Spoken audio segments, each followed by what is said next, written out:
Moving to California, starting a record label and battling a major illness, Dizzle J.A. says he's not letting anything stop him. California was a business move, because the music business is like when I was in Jamaica at the time, I wanted to start my record label, you understand me? So when I see that I needed like a social security number and all of them things there, I just said, let me move to the city where the music and the entertainment like popping and stuff like that. You definitely have to break in from Jamaica and then put yourself over there, because what I should have did is break out from Jamaica before me reach LA. But while Dizzle was breaking into the music scene and doing well, he was stopped in his tracks by a major illness. In 2024, I was diagnosed with blood cancer.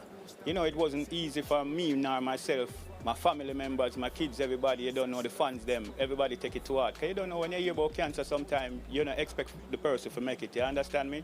So I just drew closer to the Creator, and prayer was one of the main things that I had. I just keep praying and stuff like that. Because once I went into the hospital, every single day I read my Bible, I pray and stuff like that.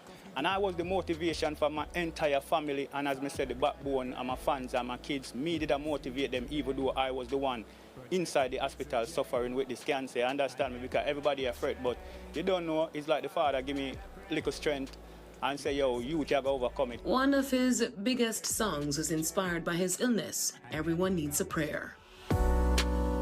Father God, they take me to trauma. You know, see me life, them I wish offer. And I know scamming and drugs, me I live off. I just feel good when me do that, I me karma. Come out of the hospital with a power, a strength, and me reach my yard, set up my studio, and the words them just start coming on my head, and me just start sing out the song and just know, say, yo, me I say, Father God, trust me, and you carry me through this, because at the end of the day, just like I said, a lot of people see it, and I say, yo, maybe Dizzle now gonna make it out, and I reach home, I start cooking my food, I start do every single thing for my health at the time. You see me, I say, with the help of my wife, so you don't know the thing go. When me start that song, it's like the power that came over that song is all about a prayer we are use for the new year and go through and beyond.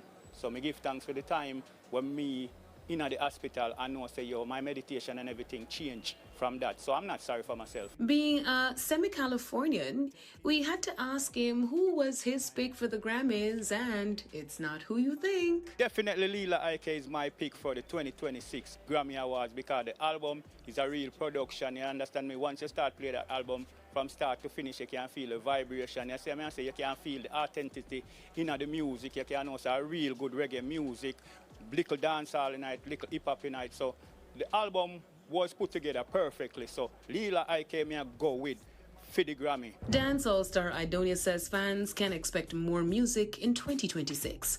Coming off an extremely positive year with performances across the world, Idonia says dancehall producer The Genius linked him and said it's time to record.